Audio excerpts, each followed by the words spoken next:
સુરેશભાઈ, અન્ય મંચસ્થ મહાનુભાવો અને શ્રોતાગણ અને નવ દંપતી વિશેષ ઘણા બધા વક્તાઓએ ઘણી બધી વાતો કરી. પણ અમે એકવાર ચર્ચા કરતા હતા. આ કોની વાળો છે? તારણ એવું વૈલું વાળો છે. કોઈ પણ જગ્યાએ ક્રાંતિ કરી હોય અથવા સુધારો લાવવો હોય તો એના ઘરમાં સરસ્વતી લાવી દેવી. લક્ષ્મી કરતા પહેલા તમારે સરસ્વતીનો વાસ કરાવી દેવો. અને સરસ્વતી એટલે શિક્ષણ, વિદ્યા.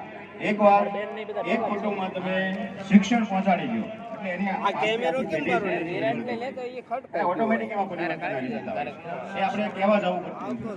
એટલે એમ કહેવાય છે કે તમે એક વર્ષનો વિચાર કરતા હો તો અનાજ વાવો. જો તમે 100 વર્ષનો વિચાર કરતા હોય તો એક મોટું વૃક્ષ વાવો. પણ તમે જો પેઢીઓનો વિચાર કરતા હો તો તમે શિક્ષણ વાવો. એટલે આ રીતે શિક્ષણ છે એ ખાસ મહત્વનું છે. અને શિક્ષણ આવશે એટલે આ બધા જે અત્યારે આપણે ચર્ચા કરીએ છીએ કે આવા પ્રશ્નો છે એ બધા ઓટોમેટિક સોલ્વ થઈ જાય. એટલે શિક્ષણ માટે તમામ ટીમ અથાગ પ્રયાસ કરે. એમાં પણ આપણે ક્યાંક ને ક્યાંક ઘણા કાચા પડીએ છીએ. પણ તેમ છતાં અમે તારણ ઉપર જઈએ છીએ કે ઘણા બધા કર્મચારીઓ, ઘણા બધા શિક્ષક વ્યક્તિઓ અત્યારે બીજા હરોળમાં છે, કામ કરે છે. હું તમને અમરેલીની શાંતાબા મેડિકલ કોલેજ એમાં મારે જવાનું છે. એટલે એમાં તપાસ કરી કે ભાઈ આમાં MBBS માં આપણી જ્ઞાતિના ડોક્ટરો કેટલા છોકરા ભણે છે. તો તમને નવા મને પણ વિરાટને લેતા હો જ્ઞાતિ એક કોલેજમાં.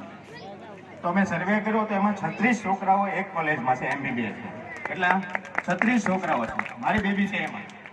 એટલે એના ગ્રુપમાં લિંક આવી તો મેં જોઈ લિંક તો 36 ડોક્ટરો આપણી જ્ઞાતિના છે. એટલે હવે એવું નથી કે શિક્ષણ નથી, પણ થોડોક રાહ આપવાની જરૂર છે.